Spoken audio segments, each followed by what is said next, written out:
News 16 செய்திகள் உடனுக்குடன்.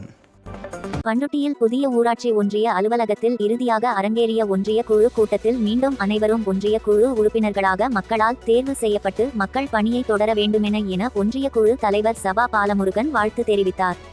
5 ஆண்டுகளுக்கு ஒரு முறை உள்ளாட்சி தேர்தல் நடைபெற்று பொதுமக்களால் ஒன்றிய குழு உறுப்பினர்கள் தேர்வு செய்யப்பட்டு வெற்றி பெற்ற ஒன்றிய குழு உறுப்பினர்கள் மூலம் ஒன்றிய குழு தலைவரை தேர்வு செய்வது வழக்கமான ஒன்றாகும். அதேபோல் கடந்த 2019ஆம் ஆண்டு நடைபெற்ற உள்ளாட்சி தேர்தலில் வெற்றி பெற்ற ஒன்றிய குழு உறுப்பினர்கள் ஒன்றிய குழு தலைவர் பதவி காலம் 2024ஆம் ஆண்டுடன் நிறைவு பெற உள்ள நிலையில் கடலூர் மாவட்டம் பண்ருட்டி ஊராட்சி ஒன்றிய அலுவலக புதிய கட்டிடத்தில் ஒன்றிய குழு தலைவர் சபா பாலமுருகன் தலைமையில் கடைசி ஒன்றிய குழு கூட்டம் நடைபெற்றது. இதில் மக்கள் பிரச்சனைகள் குறித்தும் ஊராட்சிகளின் அடிப்படை தேவைகள் குறித்து ஒன்றிய குழு உறுப்பினர்கள் வட்டார வளர்ச்சி அலுவலர்கள் மத்தியில் விவாதிக்கப்பட்டது.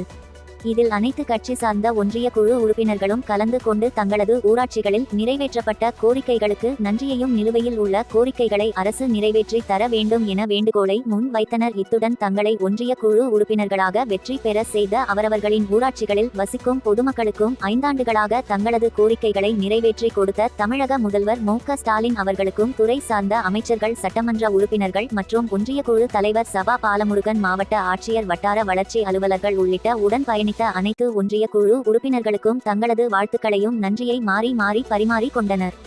அப்போது பதவி ஆண்டுகாலம் நிறைவடைந்தாலும் நிலுவையில் உள்ள ஒன்றிய குழு உறுப்பினர்களின் மக்களுக்கான கோரிக்கைகள் அனைத்தும் நிறைவேற்றி தர வேண்டும் என சட்டமன்ற உறுப்பினர்கள் துறை சார்ந்த அமைச்சர்கள் மூலம் தமிழக முதல்வர் மு.க. ஸ்டாலின் அவர்கள் மற்றும் துணை முதல்வர் உதயநிதி ஸ்டாலின் அவர்கள் மூலம் நிறைவேற்றி கொடுக்கப்படும் என ஒன்றிய குழு தலைவர் சபா பாலமுருகன் உறுதி அளித்தார். இது தொடர்ந்து ஒன்றிய குழு உறுப்பினர்கள் அனைவரும் மீண்டும் மக்களால் தேர்வு செய்யப்பட்டு மக்கள் பணியாற்ற வேண்டுமென ஒன்றிய குழு தலைவர் சபா பாலமுருகன் அனைவருக்கும் வாழ்த்துக்களை தெரிவித்தார்.